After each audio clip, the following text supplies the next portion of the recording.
The first string of casing is the conductor casing. The hole drilled for it is pretty big, often as much as 36 inches or more, almost a meter in diameter. The conductor hole has to start out pretty big because as drilling goes on, the hole's diameter decreases. In some cases, the rig will hammer the conductor casing in place if the ground near the surface is really soft. If the conductor hole is drilled, the casing is cemented in it. Using a bit whose diameter is small enough to easily go inside the conductor casing, the rig drills the hole below the conductor to a prescribed depth.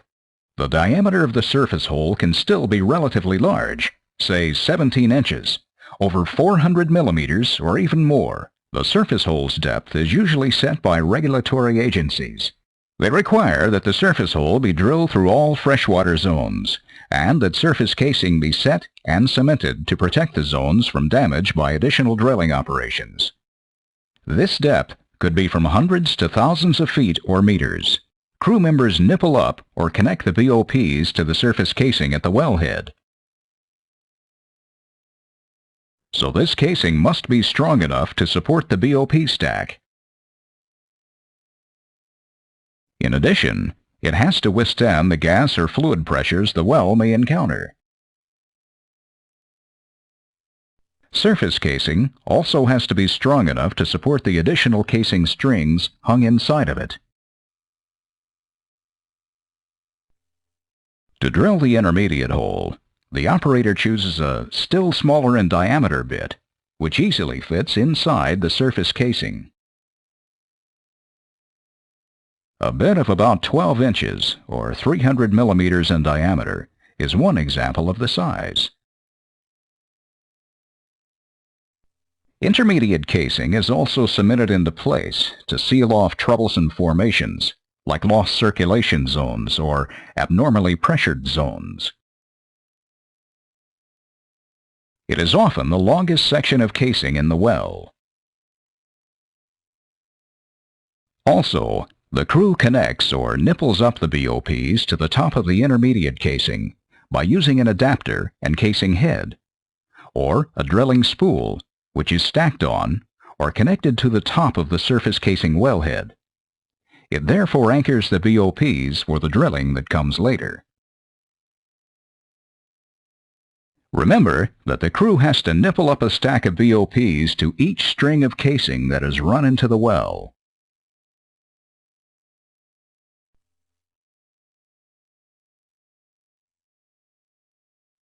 First, they nipple up on the surface casing. Then, on the intermediate casing.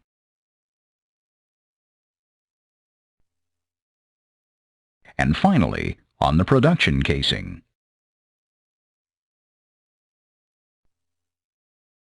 To drill to final depth below the intermediate casing, the rig owner selects a bit whose diameter is small enough to fit inside the intermediate casing. Say from 8 to 10 inches, or 200 to 250 millimeters. This part of the hole penetrates the producing zone. When cemented in place, production casing seals off the producing zone and readies it for production. Production casing also houses and protects the tubing and other equipment used to produce the well. The operator usually perforates, puts holes in this casing when the well is completed or ready for work to begin. Well completion is the term describing the activities and methods of preparing the well for production of oil and gas.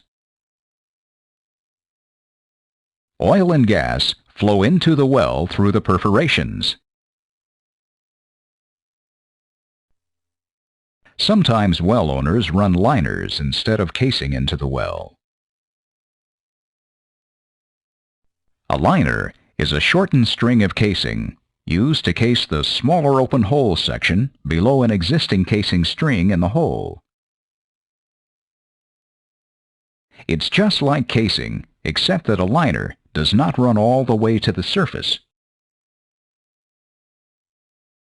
Instead, the casing crew hangs it from the bottom of a previously run casing or liner string using a special piece of equipment called a liner hanger. In this case, there's an intermediate liner and a production liner. Using liners saves money since they do not extend to the surface.